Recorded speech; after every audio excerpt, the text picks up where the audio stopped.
CSEB exam സിലബസിന്റെ ബാങ്കിങ്ങിന്റെ 5ാമത്തെ class ആണ് ഇന്ന് നമ്മളിവിടെ ഡിസ്കസ് ചെയ്യുന്നത്. നമ്മൾ ലാസ്റ്റ് ക്ലാസ്സിൽ ഡിസ്കസ് ചെയ്തിരുന്നത് banking systems of banking in the world ആയിരുന്നു നമ്മൾ ഡിസ്കസ് ചെയ്തുകൊണ്ടിരിക്കുന്നത്. അതനുസരിച്ച് നമ്മൾ ഏകദേശം 5ഓ 6ഓ ബാങ്കുകളെ പറ്റി നമ്മൾ പറഞ്ഞിട്ടുണ്ട്. നമ്മൾ ലാസ്റ്റ് പറഞ്ഞു നിർത്തിയ ബാങ്കിങ് എന്ന് പറയുന്നത് മിക്സഡ് ബാങ്കിങ് ആണ്. ഓക്കെ, ഈ മിക്സഡ് ബാങ്കിങ് വരെ എല്ലാവരും ആ ക്ലാസ് കേട്ട് കാണുമല്ലോ.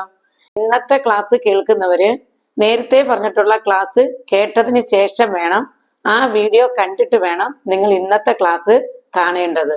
ഓക്കെ, നമുക്ക് അടുത്ത ബാങ്കിങ് സിസ്റ്റത്തിനെ പറ്റി പഠിക്കാം. മിക്സഡ് ബാങ്കിങ് കഴിഞ്ഞാൽ അടുത്ത ബാങ്കിങ് എന്ന് പറയുന്നത് നാരോ ബാങ്കിങ് ആണ് നമുക്ക് അടുത്ത പറയാനുള്ളത്. നമ്മൾ നാരോ ബാങ്കിങ് പറയുമ്പം നാരോ ബാങ്കിങ്ങും യൂണിവേഴ്സൽ ബാങ്കിങ്ങും കൂടെ ചേർത്ത് വേണം പറയേണ്ടത്. ഓക്കെ, അതിൽ നാരോ ബാങ്കിങ് എന്ന് പറഞ്ഞു കഴിഞ്ഞാൽ എന്താണ്? The bank which provide only limited activities to a particular region is called narrow banking. Clear ആയോ നിങ്ങൾക്ക്? ഒരു ബാങ്ക് വളരെ കുറച്ച് ബാങ്കിങ് ആക്ടിവിറ്റീസ് അത് ഒരു പർട്ടിക്കുലർ ഏരിയയിലേക്ക് മാത്രം ചെയ്യുകയാണെങ്കിൽ അതിനെ നമ്മൾ നാരോ ബാങ്കിങ് സിസ്റ്റം എന്ന് വിളിക്കും. ഇപ്പൊ നാരോ ബാങ്കിങ് എന്ന് പറഞ്ഞാൽ ഒരു സേഫ് ബാങ്കിങ് സിസ്റ്റം എന്ന് നമുക്കതിനെ പറയാം.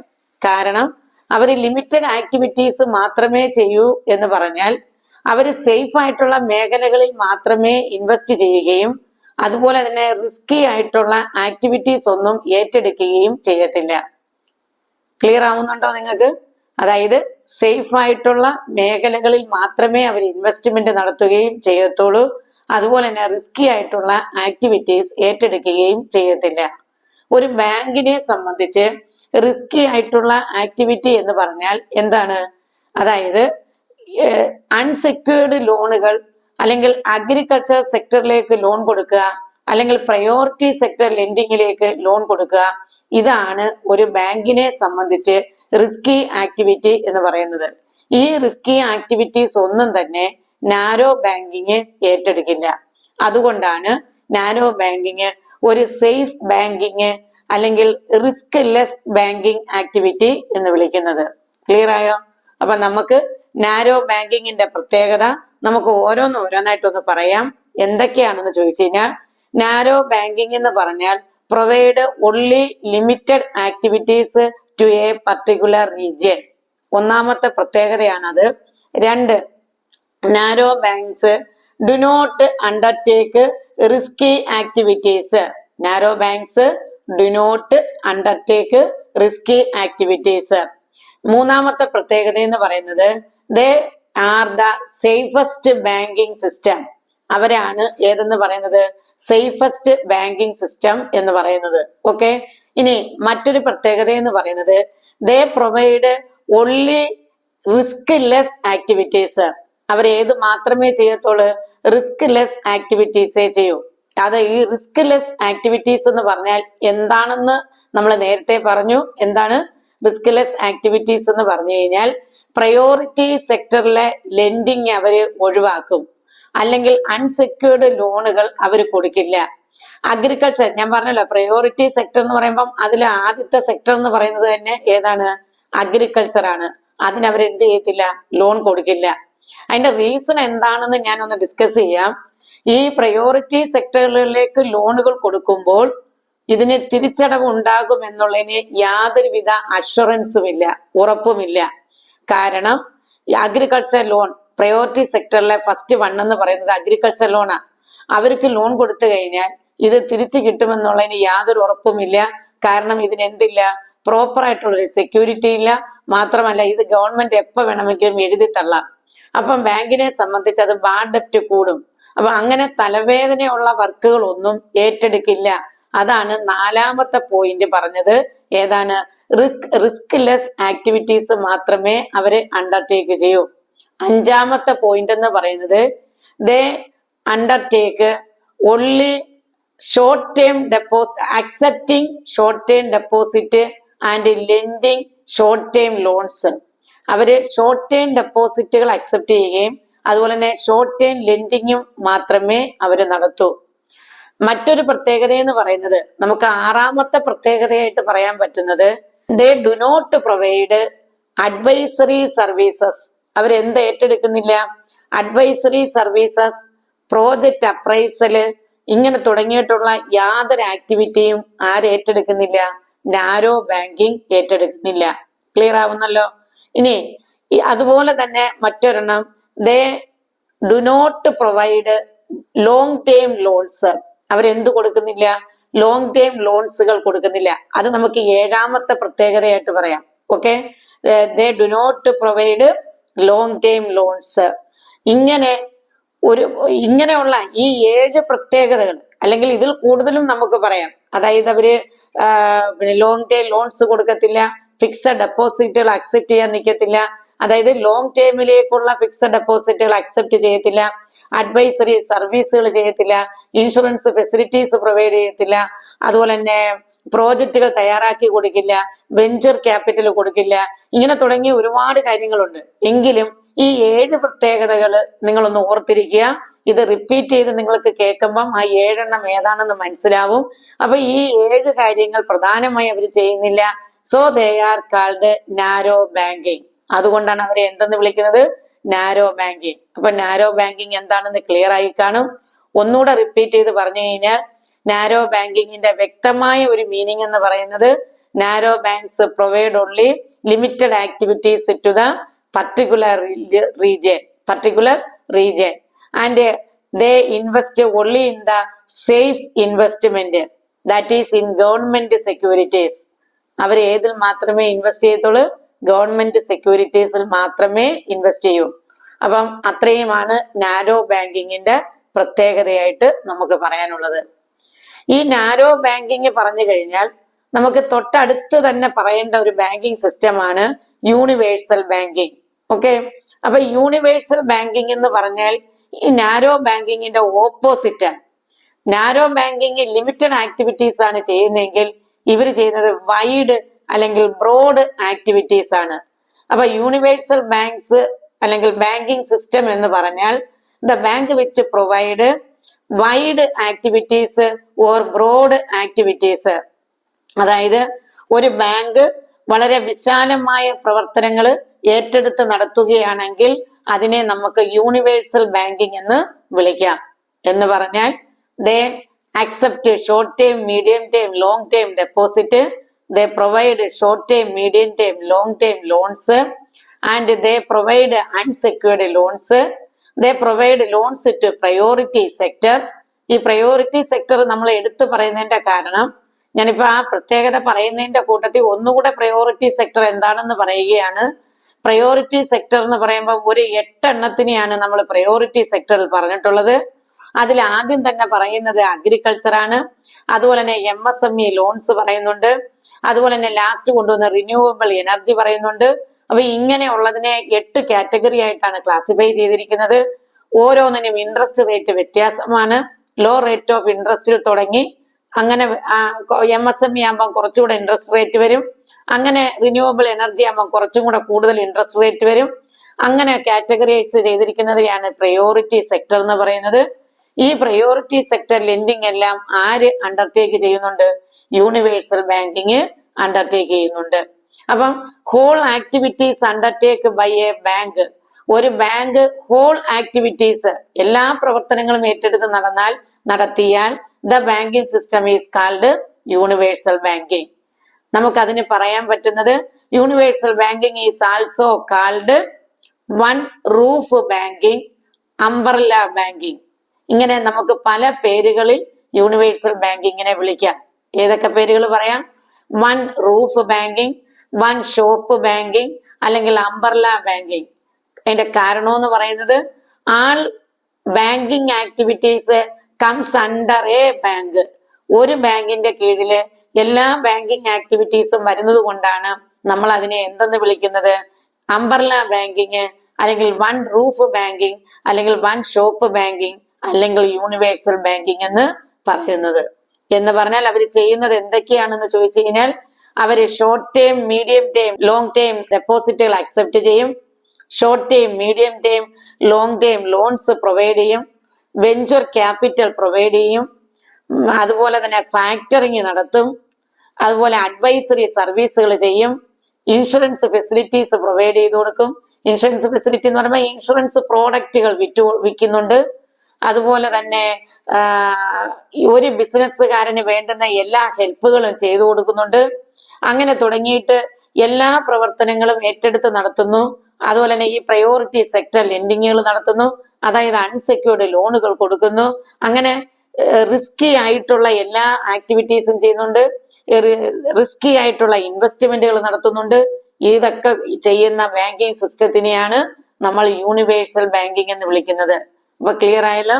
യൂണിവേഴ്സൽ ബാങ്കിങ് എന്ന് പറഞ്ഞാൽ ഒരു ബാങ്ക് എല്ലാ ആക്ടിവിറ്റീസും അണ്ടർടേക്ക് ചെയ്യാൻ തയ്യാറാണെങ്കിൽ, റിസ്കി ആയിട്ടുള്ള ആക്ടിവിറ്റീസ് അണ്ടർടേക്ക് ചെയ്യാൻ തയ്യാറാണെങ്കിൽ ആ ബാങ്കിങ് സിസ്റ്റത്തിനെ നമ്മൾ എന്തെന്ന് വിളിക്കും? യൂണിവേഴ്സൽ ബാങ്കിങ് എന്ന് വിളിക്കും. ഈ യൂണിവേഴ്സൽ ബാങ്കിങ്ങിന്റെ മറ്റ് പേരാണ് one roof banking, one shop banking, അല്ലെങ്കിൽ അംബർല ബാങ്കിങ്. ഇത്രയും ക്ലിയർ ആയോ? ക്ലാസിഫിക്കേഷനിൽ നമുക്ക് അടുത്ത ബാങ്കിങ് സിസ്റ്റം എന്ന് പറയുന്നത് പാരാ ബാങ്കിങ് ആണ് പഠിക്കാനുള്ളത്.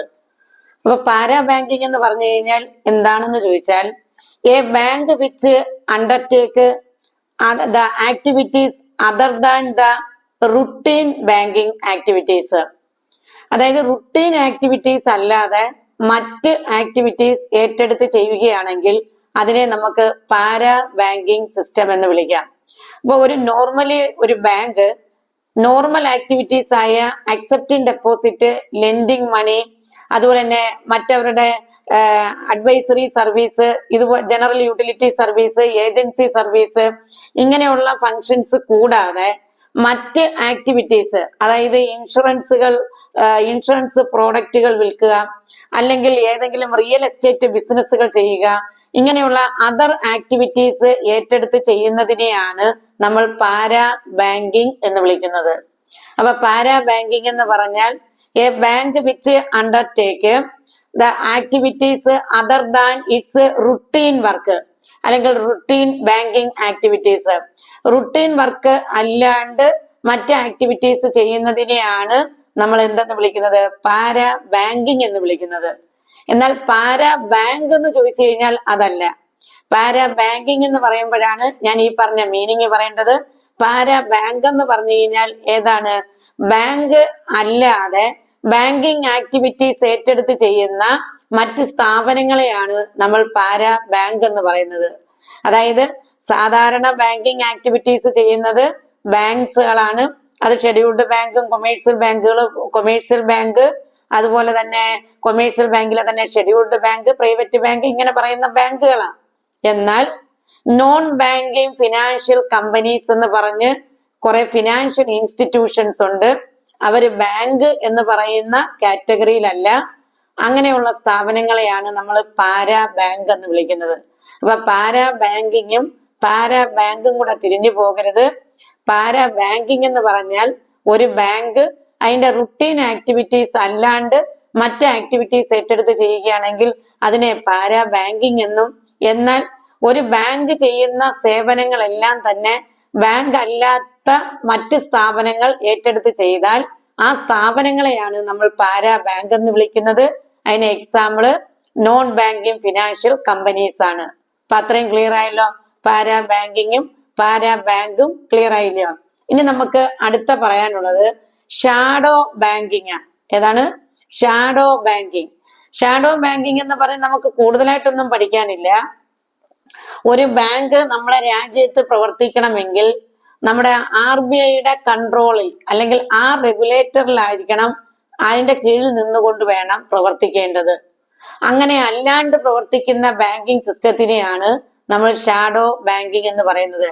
അതായത് without no license, not under the regulator, that is RBIയുടെ കീഴിൽ അല്ലാണ്ട് നിന്ന് പ്രവർത്തിക്കുക, ലൈസൻസ് ഇല്ലാതെ നിന്ന് പ്രവർത്തിക്കുന്ന ബാങ്കുകളെയാണ് നമ്മൾ ഷാഡോ ബാങ്കുകൾ എന്ന് പറയുന്നത്. ഇപ്പൊ ഷാഡോ ബാങ്ക് എന്താണെന്ന് ക്ലിയർ ആയി കാണുമല്ലോ.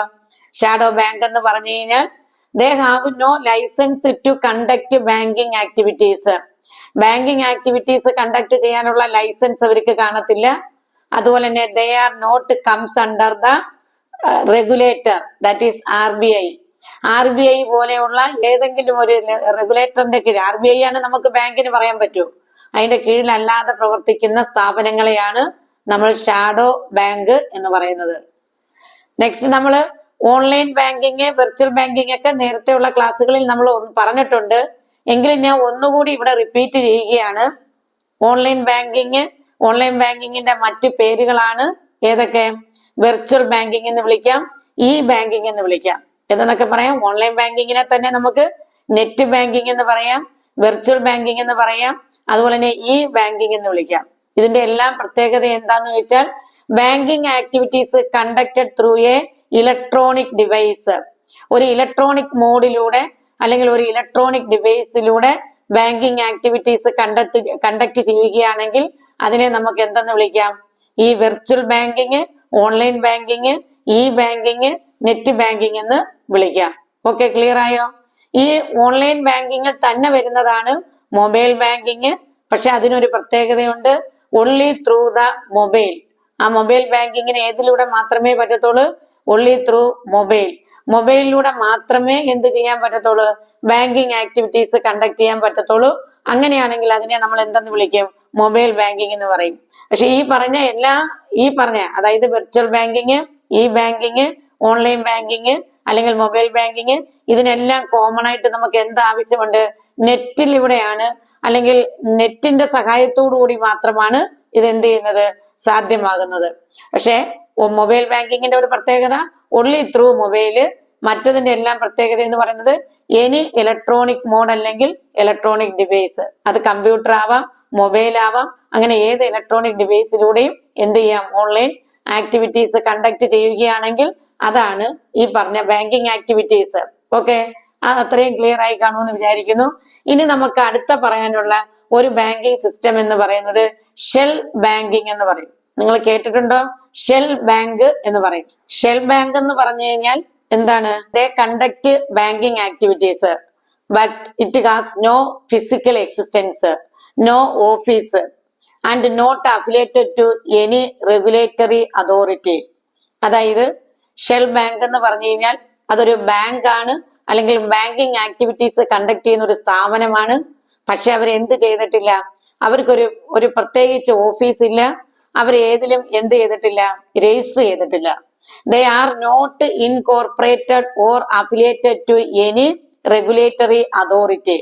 അല്ലെങ്കിൽ ഏതെങ്കിലും ഒരു റെഗുലേറ്ററി അതോറിറ്റിയോട് അഫിലിയേഷൻ എടുക്കുകയോ അതിൽ രജിസ്ട്രേഷൻ എടുക്കുകയോ അല്ലെങ്കിൽ അവർക്ക് ഒരു പ്രത്യേകിച്ച് ഒരു ഓഫീസോ ഒരു ബിൽഡിങ്ങോ അങ്ങനെ ഒരു ഫിസിക്കൽ എക്സിസ്റ്റൻസും ഇല്ലാതെ ബാങ്കിങ് ആക്ടിവിറ്റീസ് കണ്ടക്ട് ചെയ്യുന്നതിനെയാണ് നമ്മൾ ഷെൽ ബാങ്ക് എന്ന് പറയുന്നത്. ക്ലിയർ ആയോ? ഷാഡോ ബാങ്കും ഷെൽ ബാങ്കും കൂടെ നിങ്ങൾക്ക് തിരിഞ്ഞു പോകരുത്. ഷാഡോ ബാങ്ക് നമ്മൾ നേരത്തെ പറഞ്ഞായിരുന്നു. ഷാഡോ ബാങ്ക് എന്ന് പറഞ്ഞു കഴിഞ്ഞാൽ ദേ ഹാവ് നോ ലൈസൻസ്. അവർക്ക് പക്ഷെ ഓഫീസ് ഉണ്ട്, അവർക്ക് ബിൽഡിംഗ് ഉണ്ട്, അവർക്ക് ഫിസിക്കൽ എക്സിസ്റ്റൻസ് ഉണ്ട്. അപ്പൊ അത് തിരിഞ്ഞു പോകാതിരിക്കാൻ വേണ്ടിയാണ് ഞാൻ ഇവിടെ പറഞ്ഞത്. ഷെൽ ബാങ്ക് എന്ന് പറഞ്ഞാൽ അവർക്ക് എന്തില്ല? ഓഫീസ് ഇല്ല. അതുപോലെ തന്നെ അവർ എന്ത് ചെയ്തിട്ടില്ല? അഫിലിയേഷൻ എടുത്തിട്ടില്ല. എന്നാൽ അവര് എന്ത് ചെയ്യുന്നുണ്ട്? നമ്മുടെ രാജ്യത്ത് ഒരു ബാങ്കിങ് ആക്ടിവിറ്റീസ് നടത്തുന്നത് പോലെ പ്രവർത്തിക്കുന്നുണ്ട്. ലൈസൻസ് എടുത്തില്ല എന്ന് പറയുന്നെങ്കിലും നമ്മൾ ഇന്ത്യയിലുള്ള എല്ലാ നിയമങ്ങളും അവർക്ക് ബാധകമാണ്. അതായത് റെഗുലേറ്ററി അതോറിറ്റിയിൽ അവർ അഫിലിയേഷൻ നടത്തിയിട്ടില്ലെങ്കിലും അവർക്ക് ഇതിനു വേണ്ടി അവർ ലൈസൻസ് എടുത്തിട്ടില്ലെങ്കിലും ബാക്കി ഒരു ഇൻഡിവിജ്വലിന് എന്തെല്ലാം നിയമങ്ങൾ ബാധകമാണോ അതേ നിയമങ്ങളെല്ലാം അവർക്കും എന്താണ്? ബാധകമാണ്. അതായത് പീനൽ കോഡ് പോലെയുള്ള ഇന്ത്യൻ പീനൽ കോഡ് പോലെയുള്ള നിയമങ്ങളെല്ലാം അവർക്ക് ബാധകമാണ്. പക്ഷെ അവർ എന്ത് ചെയ്തിട്ടില്ലെന്നേ ഉള്ളൂ? ലൈസൻസ് എടുത്തിട്ടില്ല. അതുപോലെ തന്നെ അവര് ഇൻകോർപ്പറേറ്റ് ചെയ്തിട്ടില്ല അല്ലെങ്കിൽ അഫിലിയേറ്റ് ചെയ്തിട്ടില്ല. They have no building. Okay, ഇനി ഈ ഷെൽ ബാങ്ക് ചെയ്യുന്നത് രണ്ട് ആക്ടിവിറ്റീസാ. ഈ ഷെൽ ബാങ്ക് കണ്ടക്ട് ചെയ്യുന്നത് രണ്ട് ആക്ടിവിറ്റീസാ. ഏതൊക്കെയാണെന്ന് ചോദിച്ചു കഴിഞ്ഞാൽ, ഒന്ന് പീർ ടു പീർ ലെൻഡിങ് എന്ന് പറയും. Peer, PEER, peer to peer lending. മറ്റൊന്ന് ക്രൗഡ് ഫണ്ടിങ്. ഈ പറഞ്ഞ ഷെൽ ബാങ്ക് എന്ന് പറയുന്നവർ കണ്ടക്ട് ചെയ്യുന്നത് രണ്ട് കാര്യങ്ങളാണ്. ഒന്ന് ക്രൗഡ് ഫണ്ടിങ്ങും മറ്റൊന്ന് പീർ ടു പീർ ലെൻഡിങ്ങും. അപ്പൊ എന്താണ് ക്രൗഡ് ഫണ്ടിങ്? ക്രൗഡ് ഫണ്ടിങ് എന്ന് പറഞ്ഞു കഴിഞ്ഞാൽ they collect amount, large amount from a crowd people. അതായത് ഒരു കൂട്ടം ആളുകളിൽ നിന്ന് ഒരു ലാർജ് എമൗണ്ട് അവർ കളക്ട് ചെയ്യും. And each one contribute small amount. ഓരോരുത്തരും കോൺട്രിബ്യൂട്ട് ചെയ്യുന്നത് സ്മാൾ എമൗണ്ട് ആയിരിക്കും. അങ്ങനെ ഒരു മാസ് പീപ്പിളിൽ നിന്ന് ലാർജ് എമൗണ്ട് അവർ കോൺട്രിബ്യൂട്ട് ചെയ്തിട്ട് and they provide it to a needed people. എന്നിട്ട് അവർ ഇത് ആർക്ക് കൊടുക്കും? നീഡി പീപ്പിളിന് ഇത് പ്രൊവൈഡ് ചെയ്ത് കൊടുക്കും. ക്ലിയർ ആയോ? അപ്പം എന്താണ് നമ്മൾ പറഞ്ഞ ക്രൗഡ് ഫണ്ടിങ് എന്ന് പറഞ്ഞാൽ അതിന്റെ മലയാളം ഇങ്ങനെയാണ് പറയുന്നത്. നമ്മുടെ രാജ്യത്ത് ഒരുപാട് പേര് അങ്ങനെ പ്രവർത്തിക്കുന്നുണ്ട്. അതായത് ആളുകളുടെ കയ്യിൽ നിന്ന് ഈ സാമൂഹ്യ പ്രവർത്തനത്തിന്റെ രീതിയിൽ അവര് മറ്റാളുകളുടെ കയ്യിൽ നിന്ന്, പ്രവാസികളുടെ കയ്യിൽ നിന്ന് ഒക്കെ ഫണ്ടുകൾ കളക്ട് ചെയ്തിട്ട് ട്രീറ്റ്മെന്റിനൊക്കെ ആവശ്യമായിട്ടുള്ളവർക്ക് എന്ത് ചെയ്തു കൊടുക്കും? ഈ ഫണ്ട് അവർ പ്രൊവൈഡ് ചെയ്ത് കൊടുക്കും. അപ്പൊ അവരവിടെ ഒരു ഇടനിലക്കാരന്റെ സാന്നിധ്യത്തിൽ നിന്നുകൊണ്ട് അവര് പ്രവർത്തിക്കുന്നു. ഇതിനെയാണ് നമ്മൾ എന്തെന്ന് പറയുന്നത്? ഷെൽ ബാങ്കിന്റെ തന്നെ ക്രൗഡ് ഫണ്ടിങ് എന്ന് പറയുന്നത് ഇതിനെയാണ്. ക്ലിയർ ആയോ നിങ്ങൾക്ക്? അപ്പൊ ക്രൗഡ് ഫണ്ടിങ് എന്ന് പറഞ്ഞു കഴിഞ്ഞാൽ they collect a large amount from a mass people അല്ലെങ്കിൽ crowd people and it provide to a needy people. ആവശ്യക്കാരാരാണോ അവർക്ക് പ്രൊവൈഡ് ചെയ്ത് കൊടുക്കുന്നത്. Each individuals contributing small amount. ഇവിടെ ഓരോരുത്തരും എന്ത് കൊടുത്താൽ മതി? ഒരു ചെറിയ തുക കൊടുത്താൽ മതി. നമുക്കറിയാം ഒരുപാട് പേര്, നമുക്കറിയാവുന്നവർ തന്നെ അങ്ങനെ സാമൂഹ്യ പ്രവർത്തനത്തിന്റെ പേരിൽ അവർ ചെയ്യുന്നുണ്ട്. ഒരുപാട് രോഗങ്ങൾ കിടക്കുന്നവർക്ക് വലിയ ട്രീറ്റ്മെന്റുകൾക്ക് വലിയ ഫണ്ട് ആവശ്യമായിട്ട് വരുമ്പോൾ അവർക്ക് എന്ത് ചെയ്യുന്നുണ്ട്? ഇങ്ങനെയുള്ള ആളുകൾ ഫണ്ട് കളക്ട് ചെയ്ത് അവരിലേക്ക് എത്തിച്ചു കൊടുക്കുന്നു. ഇനി മറ്റൊന്ന് ഞാൻ പറഞ്ഞു വന്നത് ഏതാണ്? പീർ ടു പീർ ലെൻഡിങ്. ഇതിന്റെ ഒരു പ്രത്യേകത എന്ന് പറഞ്ഞാൽ there is no intervention of intermediaries. അവിടെ ആരുടെ ഇടപാടില്ല. ഇന്റർമീഡിയറീസിന്റെ ഇടനിലക്കാരുടെ സാന്നിധ്യം ഇല്ലാണ്ട് സാമ്പത്തികം എത്തിച്ചു കൊടുക്കുന്ന രീതിക്കാണ് പീർ ടു പീർ ലെൻഡിങ് എന്ന് പറയും. അല്ലെങ്കിൽ P2P ലെൻഡിങ് എന്ന് വിളിക്കും. എന്തെന്ന് വിളിക്കും? P2P lending. അതായത് there is no intervention of the intermediaries. ഇവിടെ ഈ ഫിനാൻസിന്റെ ട്രാൻസാക്ഷനുമായി ബന്ധപ്പെട്ട് ഒരു ഇടനിലക്കാരന്റെ സാന്നിധ്യം ഇല്ലാതെ, അതായത് പൈസ കൊടുക്കുന്നവരെയും പൈസ ആവശ്യമുള്ളവരെയും തമ്മിൽ എന്ത് ചെയ്തു കൊടുക്കും? കൂട്ടിമുട്ടിച്ചു കൊടുക്കും ഈ ഷെൽ ബാങ്ക് ആയിട്ട് പ്രവർത്തിക്കുന്നവര്. there is no intermediaries. മനസ്സിലാവുന്നുണ്ടോ? അതായത് ഇന്റർമീഡിയറീസ് ഓഫ് ഫിനാൻസ്, സാമ്പത്തികത്തിന് വേണ്ടിയുള്ള ഒരു ഇടനിലക്കാരന്റെ സാന്നിധ്യം ഇല്ലാതെ ആരെയൊക്കെ തമ്മിൽ അവര് മീറ്റ് ചെയ്യിപ്പിച്ചു കൊടുക്കും? അതായത് ഫണ്ട് കൊടുക്കാൻ താല്പര്യമുള്ളവരെയും ഈ ഫണ്ട് ആവശ്യമുള്ളവരെയും തമ്മിൽ ഇവരെന്ത് ചെയ്തു കൊടുക്കും? മീറ്റ് ചെയ്തു കൊടുക്കും. അപ്പം അത് ചെയ്തു കൊടുക്കുന്നതും ഈ ഷെൽ ബാങ്ക് ആണ്. അവിടെ ആരുടെ ഇന്റർവെൻഷൻ ഇല്ല? there is no intervention of the intermediaries like other financial institutions. മറ്റ് ഫിനാൻഷ്യൽ ഇൻസ്റ്റിറ്റ്യൂഷൻസിന്റെ സാന്നിധ്യമില്ലാതെ അവര് കമ്മീഷനൊക്കെ അടിക്കും. അതുകൊണ്ട് അവരെ ഒഴിവാക്കിക്കൊണ്ട് നീഡി പീപ്പിളിനെയും പ്രൊവൈഡഡ് പീപ്പിളിനെ, അതായത് കൊടുക്കാൻ താല്പര്യമുള്ളവരെയും അല്ലെങ്കിൽ ഫണ്ട് പ്രൊവൈഡ് ചെയ്യാൻ താല്പര്യമുള്ളവരെയും കൂടെ മീറ്റ് ചെയ്യിപ്പിച്ചു കൊടുക്കുന്ന ഒരു ബാങ്ക് ആയിട്ട് പ്രവർത്തിക്കുന്നുണ്ട് ആര്? Shell bank. അതാണ് പീർ ടു പീർ ബാങ്കിങ്. അപ്പൊ ഷെൽ ബാങ്കിന്റെ രണ്ട് മെത്തേഡുകളാണ്. ഒന്ന് ക്രൗഡ് ഫണ്ടിങ്ങും മറ്റൊന്ന് പീർ ടു പീർ ലെൻഡിങ്ങും. അപ്പൊ നമ്മൾ ക്ലാസിഫിക്കേഷൻ ഓഫ് ബാങ്ക്സ് അല്ലെങ്കിൽ systems of banking in the world അതായിരുന്നു നമ്മൾ പഠിച്ചുകൊണ്ടിരുന്നത്. ഏകദേശം നമ്മുടെ ആ ക്ലാസിഫിക്കേഷൻ അല്ലെങ്കിൽ സിസ്റ്റംസ് ഓഫ് ബാങ്കിങ് ഈ ക്ലാസ്സിലൂടെ നമ്മൾ കംപ്ലീറ്റ് ആക്കിയിട്ടുണ്ട്.